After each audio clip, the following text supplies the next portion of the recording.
Good afternoon. Smart choices for a smarter future is the theme of our lecture this afternoon. And we've heard from Sarah about the significant demographic changes which are taking place globally, and from Merrin on the importance of shareholder capitalism. I'm going to build on some of these points and discuss 5 key areas which are shaping the investment landscape. First, the rise of the centenarians.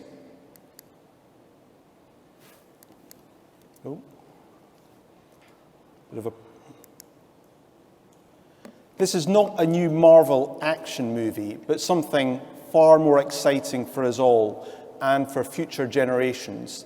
There are currently around 15,000 individuals in the UK who are aged 100 years or older. These are the centenarians, and they're currently only a small portion of the 68 million population, about 0.02% in fact. But 1 in 5 girls born now are expected to live for a century, and around 1 in 8 boys.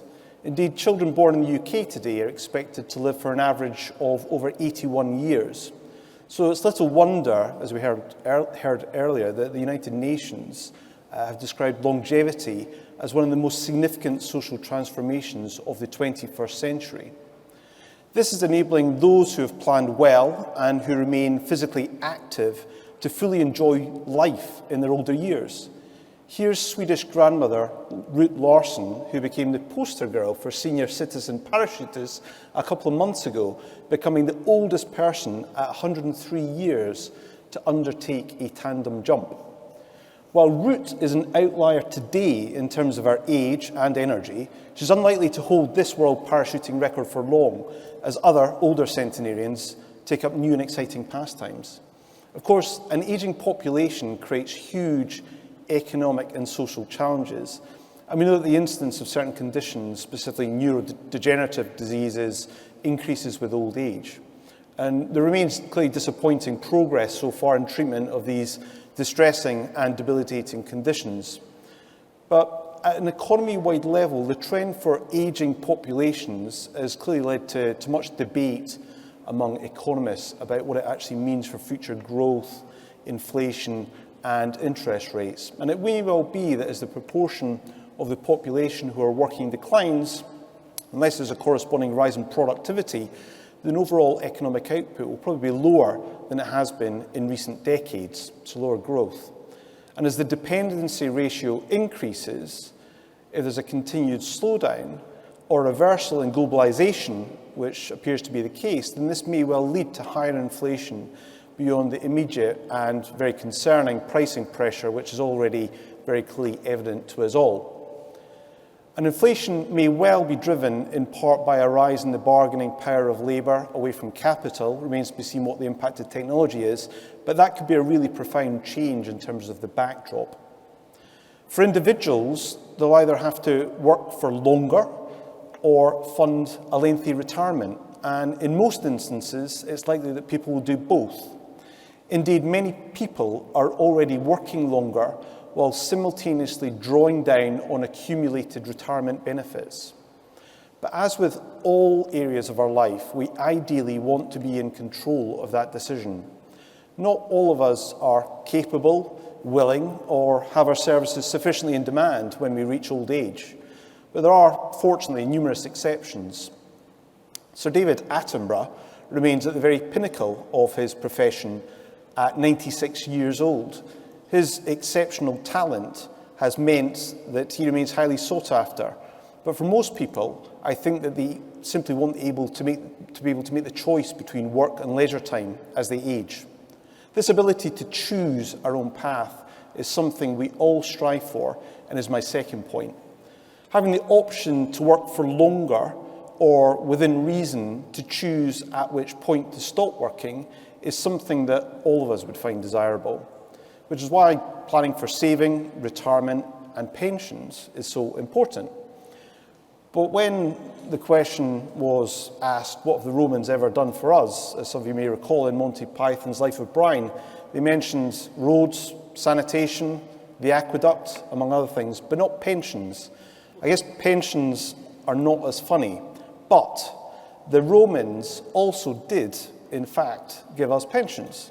It was the first Roman emperor, Caesar Augustus, in 13 BC, who introduced the very first pension plans funded by taxes. They were paid to military personnel after a 25-year service. And this was not an altruistic act, however, as Caesar's motivation appeared predominantly to be to buy loyalty and minimise the risk of revolt from ex-soldiers who were no longer in direct employment. This is perhaps the first example of governments trying to buy loyalty from pensioners. But men were expected to live to perhaps 40 years on average at that time. So most soldiers probably wouldn't have had too long to enjoy the generous 13 times annual salary which was provided to them on retirement.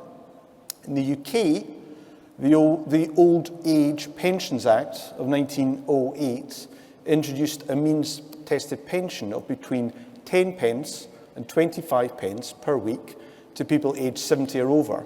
And to receive that pension, people had to pass a character test, and only those of good character were eligible for the pension. Conviction for drunkenness was one of the measures on which people could be prevented from receiving a pension back then. Another significant milestone took place here in 1948 when the state pension age was set at 65 for men and 60 for women. And that level stood until 2010 when the retirement age started to increase for women, and in 2020 increased to 66 for both men and women. And as you know, in 2028 it will rise to 67. Now, think about demographic change and what's happened to life expectancy over recent decades. In 1948, men were expected to live for 66 years, retirement age 65, so 1 year of retirement on average. Women, 70 years, retirement age 60, 10 years of retirement on average. Now, a wedge has since developed between these standard retirement ages and life expectancy that's widened and widened through time.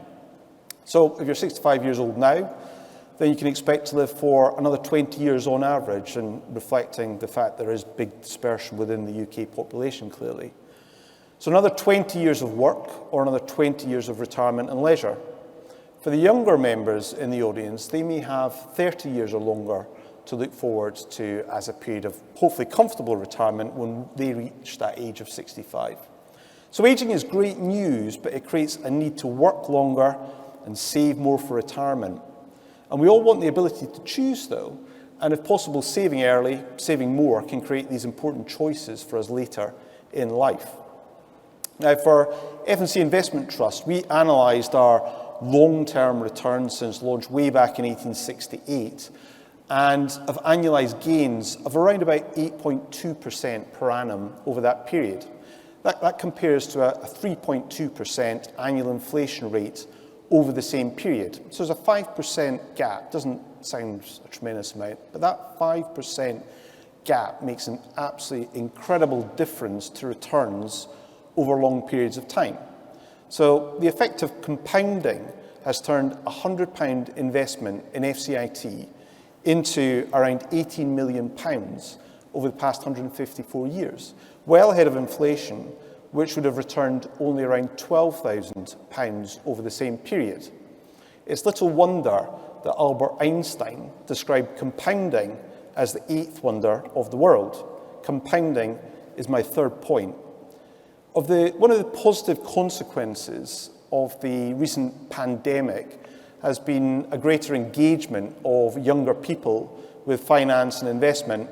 But much of this interest has taken the form, as Maren describes in her book, I think, through investment, perhaps speculation in individual securities and crypto-based assets. Indeed, individual fortunes have been made and more recently lost, and the jury, as a minimum, is still out on crypto as an asset class. But the good news in general is that these younger people are more engaged with the whole subject matter of finance in general terms. Now, I won't dwell here on the short-term market backdrop, but suffice to say this is an extremely challenging time with respect to rising inflation, rising interest rates, and unfortunately there's a very high chance of recession in the quarters ahead. Indeed, global equities have entered a bear market with a decline of more than 20%, and some of the most popular large-cap tech stocks and funds have seen much, much sharper declines in value. But for equities at the market level, it's important to know that time tends to be on your side. And just as high valuations imply lower future prospective returns, so lower multiples or valuation levels imply better return prospects over a long time horizon. Now, if I wanted to gamble rather than trading crypto, and if I were to go to a casino to play roulette, I'd be playing a game with a negative expected return. Probabilities are designed such that, as you would expect, in the long run, the house always wins. So if one takes the simple approach of betting on red or black in roulette, the odds of you winning are not 50%. There's a couple of slots in the wheel which are neither red nor black, so the chances of you winning on each spin, on each of those colours, is around 48.5%. So we all know the game is designed to lose you money and make money for the casino. But the equity market, while famously following a random walk, displays a slight tendency to positive returns on a daily basis. A little over 52% of days are positive in equity markets over the long run. Now, unlike the casino, where you can bet on red or black, returns in equities are not binary, they're not all or nothing. And without getting into the magnitude of gains or losses in those up and down days, we can think of the stock market to some extent as the reverse of the roulette wheel. Over long time periods, returns tend more to up moves than down. And while starting level valuations are really important and can help to tilt the odds for or against you, if you've got patience, then time does tend to be on your side. This is unlike in roulette, where you spend a long enough time playing a game of chance with a negative payoff. You'll simply transfer your wealth to the casino. Taking this point one step further, historically, if you were to hold investments in the US equity market for 10 years or more, there's around a 97% chance of a positive return in nominal terms, 89% in real terms. And over the past 150 years, if you would have made money in real terms after inflation 99.9% of the time you've held for 20 years. Now, there is always a chance that this time is different, but history shows remarkable consistency in positive longer-term returns from stock markets. So going back to the point about smart choices, smart investing in equity markets, in my view, focuses on, amongst other aspects, growth prospects, quality of the investment, and valuations. And equity markets have got many, many opportunities in all three areas, but often there has to be a trade-off to be made if one prioritizes, for example, growth characteristics over valuation. And undoubtedly, the largest and fastest growing companies in the world, including Microsoft, Tesla, and Amazon, have been among the most innovative and disruptive and have delivered fantastic growth. Their innovation, as well as their business practices, have enabled them to dominate segments of the economy, as well as to dominate recent market returns, notwithstanding the last 6-7 months or so. Indeed, there's plenty of evidence that almost every area of the US economy shows higher levels of industry concentration over recent decades, bigger players in each segment of the economy, less consumer choice, less diversity of employment opportunity. But looking forward, investment returns are not all about innovation and growth. Dividends have provided around 40% of equity returns since the 1930s, but only around 15 to 20% in recent decades, much, much lower. Income on your holdings and growth in that income has usually been an important component of total return on equities. And given the recent rise in inflation and interest rates, it's now making a comeback. So, back to the point, how should you approach long-term investment in growth assets? I've, with shareholders, frequently discussed the importance of diversification with shareholders. But here I want to focus on my fourth point, which is conviction. There's been well-publicized work on skew in the stock market, which basically suggests that only a tiny subset, 4% of US companies, are responsible for all the investment returns. Indeed, between 1926 and 2016, more than half of US stocks actually lost money or did worse than short-dated treasuries, which is basically the equivalent of cash. They did worse than cash. Figures were even more pronounced in global markets, with 61% of companies losing money relative to cash and only, apparently, 1% of companies driving index returns. So if only we could identify those small number of high-returning companies in advance, which represent only 1 to 4% of the market, we could forget about the rest, which add little value or destroy value for shareholders. Of course, F&C were fortunate, or skilled, depending upon your perspective, to invest in Amazon in 2006 as a $10 billion company, now worth over $1 trillion, and the one-year-old firm called Facebook in 2005, when it was a private company, worth only $100 million, which even after halving this year is still worth over $400 billion. But these companies are the proverbial needles in the haystack. Should investors search for the needles, or should you just buy the haystack, knowing that the needles are in there somewhere? Now, as with other things, it's easy to take an extreme view, all or nothing, highly active, searching for the small portion of companies which grow to multiples of their current size, or alternatively, just give in and go fully passive, just buy the market. In our view, as is often the case, the best approach lies somewhere between these two extremes. So our approach is to employ skilled managers to scour a section of the market, or the haystack. But we diversify across a number of different approaches and areas of the market, so lots of heads in the haystack. The simple point is to try and provide more exposure to future winners, and as far as possible, avoid the numerous losers. For many investors, including professionals, it's tempting to conclude that highly performing manager will have delivered those superior returns through skill. But studies have shown that much of the returns tend to be dominated by the decision over which part of the haystack to search, in which they choose to search, or to make another analogy, which part of the pond they choose to fish. In other words, whether an investor prioritizes growth, whether they prioritize value, or whether they prioritize quality, and how they manage those potentially competing objectives. In practical terms, this is evidenced through the extraordinary recent returns from managers who invested heavily in growth stocks. Growth stocks, like many of our top and long-standing holdings like Amazon, Microsoft, had led the market for over a decade. But we don't just invest in growth stocks. Valuation matters, and despite recent falls, on average, many of these growth stocks, unfortunately, still remain relatively expensive against history. So we diversify across different strategies, growth, value, quality, and across different sectors and geographies. My other point on conviction is that investors need to adapt through time, and often do so in a decisive manner. Infrequent but significant strategic decisions, from investing exclusively in foreign bonds at our launch in 1868, into credit a few years later, then into equities, first in 1925, then more decisively in the mid-1960s, then out of UK equities and into global equities in 2013.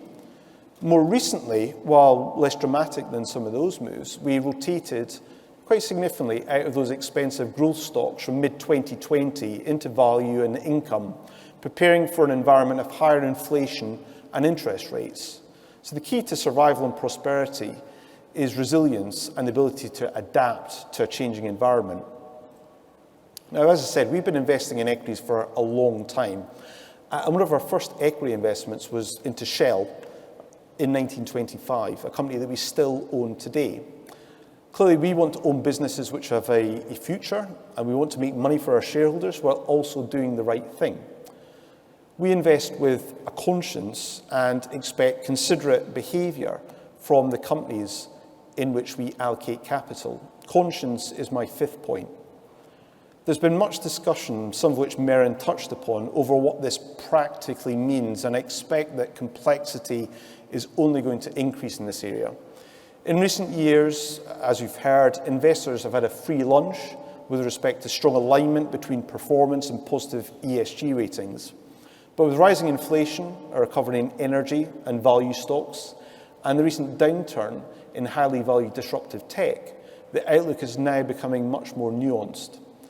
Does it make sense to withdraw capital from big energy companies only for this to hamper supply? perhaps playing a role in an oil price shock, possibly leading to recession, impacting on prosperity, health, well-being of millions or even billions across the globe? Are defence stocks a bad area to invest? How about those arms we're sending to Ukraine? Are the companies which manufacture arms off limits for shareholder capital? These are really, really important questions. But to be clear, there are lines which we do draw in terms of investments in a small number of areas. We do exclude a small number of areas like controversial weapons, cluster bomb, munitions, landmines and so on, and thermal coal. But engagement with companies, in our view, is far better than divestment in the first instance. And who sets the agenda for that engagement? Well, F&C Investment Trust are very fortunate as a listed company to have a very engaged shareholder base of our own who help to inform the board as to matters of relevance and importance to them, to you. Let's take that holding in Shell as an example. Our responsible investment team have engaged with the company over 20 times in the past 2 years, asking for more ambition in its climate strategy. And while it's moved forward, we still think it's not done enough, and we voted against their climate plan at this year's AGM. The world doesn't stay the same, and company strategies still need to move. Shell isn't the same company as it was when we first invested almost 100 years ago, and it will have to shift further to stay relevant in a decarbonising world. But we will work with the company and engage the company as part of that process. The board have set a net zero target for zero carbon emissions from our portfolio companies by 2050 at the latest. We think that this is the right thing to do and seek to be transparent in our approach. We have a plan to work with companies to ensure alignment to net zero, but do so in a thoughtful, structured and pragmatic way. We need to harness the finance and power of today's fossil fuel companies to create tomorrow's clean energy world. But dogmatism through overly prescriptive approaches to what are inherently very complex issues, whether it's on my point on concentration, conviction versus diversification, or in the road to net zero, can have unintended consequences. In summary, the years ahead will see the rise of the centenarians. There probably are some future centenarians in the room today. For most of us, while creating some headaches for policymakers, changing demographics will be a good thing. People will be living longer and many will be living better.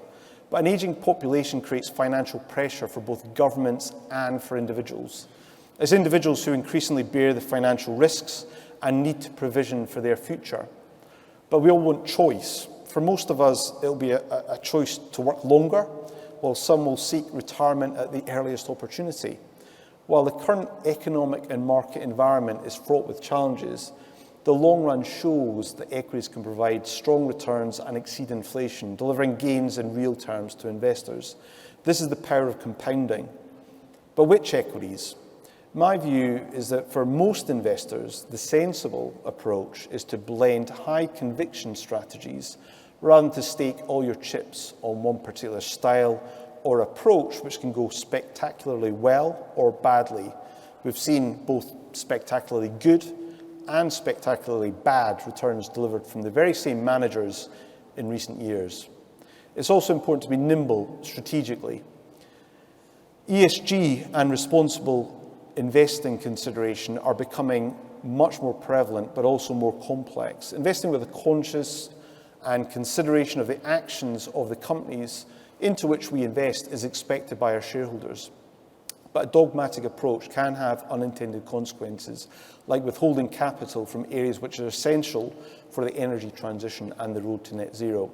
So we engage, monitor and action underlying holdings and try, as far as possible, to align our approach with that which our shareholders expect. When we launched way back in 1868, F&C set out to democratise investment for the everyday saver, the man or woman of moderate means. Back then, it was a pioneering approach. Today, there are many, many alternatives. But the principles we've followed over the past 154 years, some of which I've summarised in the 5 C's that I've discussed today, have served us well. And it's my job, together with the board, to focus our energy and resources on continuing to seek out strong and sustainable returns for shareholders in the years and decades ahead. Thank you.